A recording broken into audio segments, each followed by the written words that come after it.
It was the night before Christmas, when all through the house not a creature was stirring, not even a mouse. The stockings were hung by the chimney with care, in hopes that St. Nicholas soon would be there. The children were nestled all snug in their beds, while visions of sugar plums danced in their heads.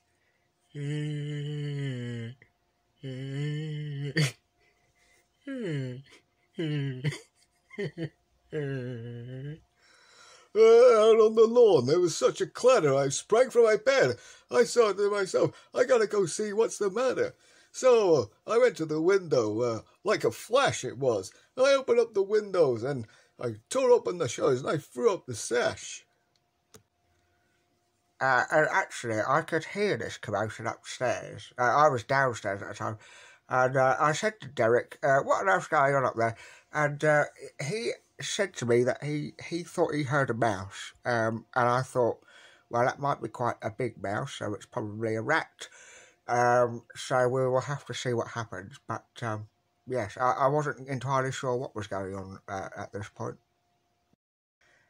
The moon on the breast of the new fallen snow gave a lustre of midday to objects below, when what to my wondering eyes did appear? No, silly, it was a miniature sleigh and 8 tiny reindeer. The little old driver so lively and quick, I knew in a moment he must be Saint Nick.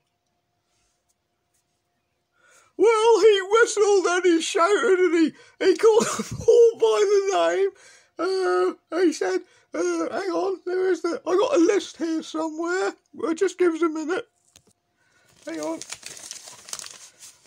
Dasher and Dancer, and they were Prancer and Air Vixen, Comet, Cupid, Donna and Blitzen. That was all of them. They to the top of the porch, they got to the top of the wall. They were dashing away. Wherever so quick they were, like, oh, I never seen nothing like it. And I actually, it was about this time that I could hear the prancing and pawing of actually each little hoof up on the roof. And so I drew my head. I turned around and down the chimney St. Nicholas came about. And I was very surprised, very surprised. And his clothes were all tarnished with ashes and soot, and a bundle of toys he had on his back. He looked like a peddler, just opening his pack. His eyes, they twinkled, his dimples how merry, his cheeks were like roses, his nose like a cherry. His droll little mouth was drawn up like a bow, and the beard on his chin was as white as the snow. The stump of a pipe he held tight in his teeth, and the smoke it encircled his head like a wreath. He had a broad face, and he had a little round belly. I shook when he laughed like a bowl full of jelly.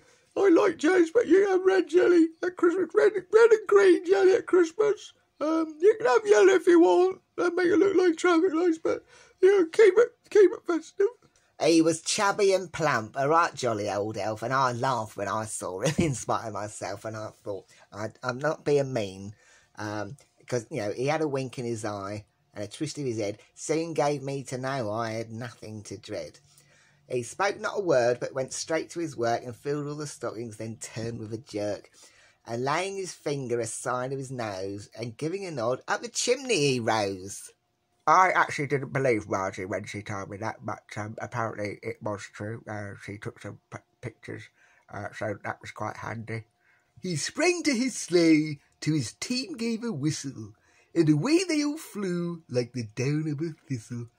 But I did hear him exclaim, ere he drove out of sight, Happy Christmas to all, and to all a good night. Mwah.